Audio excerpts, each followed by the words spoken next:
A arma mais perigosa de uma guerra não é aquela que anuncia sua chegada com o estrondo do metal ou o clarão do fogo. O verdadeiro horror reside no silêncio, naquilo que você respira sem saber, em partículas microscópicas que entram em seus pulmões, tão suavemente quanto uma brisa de verão. Durante décadas, em um dos locais mais isolados do planeta, a União Soviética cultivou esse silêncio letal. No coração do Mar de Aral, entre as fronteiras do Uzbequistão e do Cazaquistão, existia um segredo biológico tão denso, a própria geografia foi forçada a mudar para escondê-lo. A ilha Vozrozhdeniya, cujo nome ironicamente significa renascimento, tornou-se o laboratório do fim do mundo. O isolamento geográfico era a principal defesa da URSS.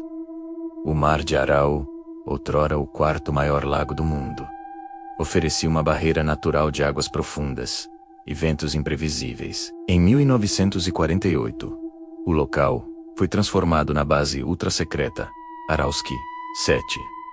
Ali, longe de olhos ocidentais e de qualquer vigilância moral, cientistas foram instruídos a aperfeiçoar o que a natureza levou milênios para criar: a morte em massa. O objetivo não era apenas estudar patógenos, mas transformá-los em armas de precisão clínica. Antraz, peste bubônica, varíola e tifo foram modificados para resistir a antibióticos e vacinas, transformando cada amostra em um pesadelo biopunk. A vida em Aralsky 7 era uma contradição clínica. A cidade abrigava militares, cientistas e suas famílias. Cerca de 1.500 pessoas vivendo em prédios de apartamentos, frequentando escolas e cinemas.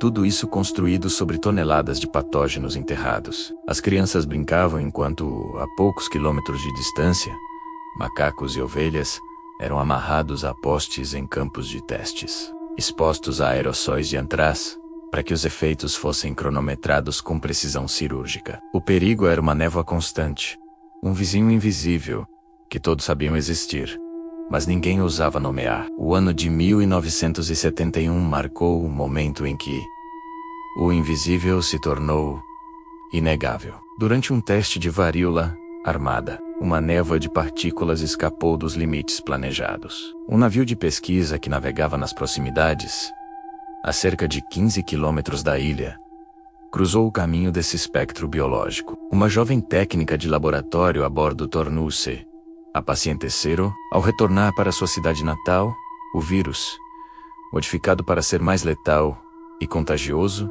começou a se espalhar.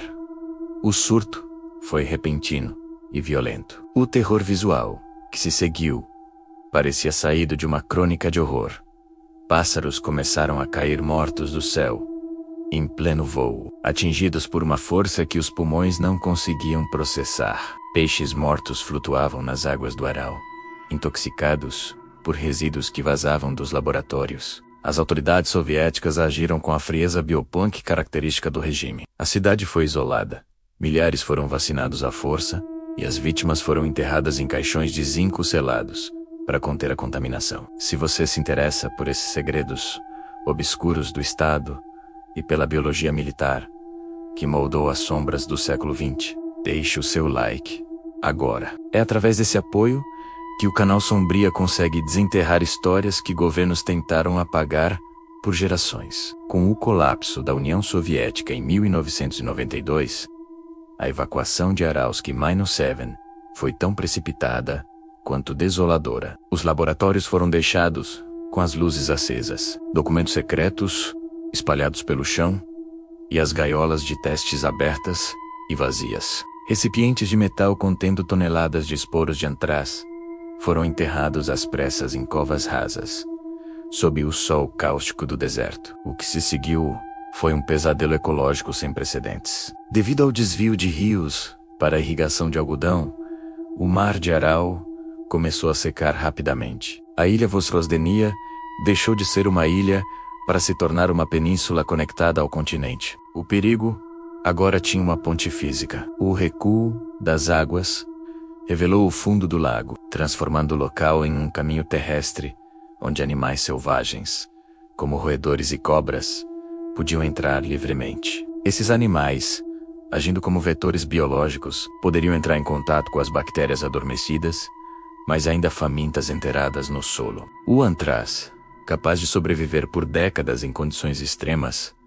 aguardava silenciosamente nas covas enferrujadas. Em 2002, uma equipe coordenada pelos Estados Unidos viajou até o local em uma missão desesperada para descontaminar o terreno. Mas a escala do abandono e a vastidão do deserto tornam a segurança total uma ilusão clínica. A ilha Vozrozhdeniya permanece hoje como um monumento à arrogância humana e ao horror invisível. As estruturas em ruínas, corroídas pelo sal e pelo tempo, guardam o eco de uma ciência que esqueceu a ética em nome da dominação. Inscreva-se no canal Sombria para continuar explorando os recantos mais sombrios da história militar e do horror real. Comente aqui embaixo. Você acha que as armas biológicas são uma ameaça maior para a humanidade do que as bombas nucleares, já que elas podem permanecer vivas e famintas por décadas?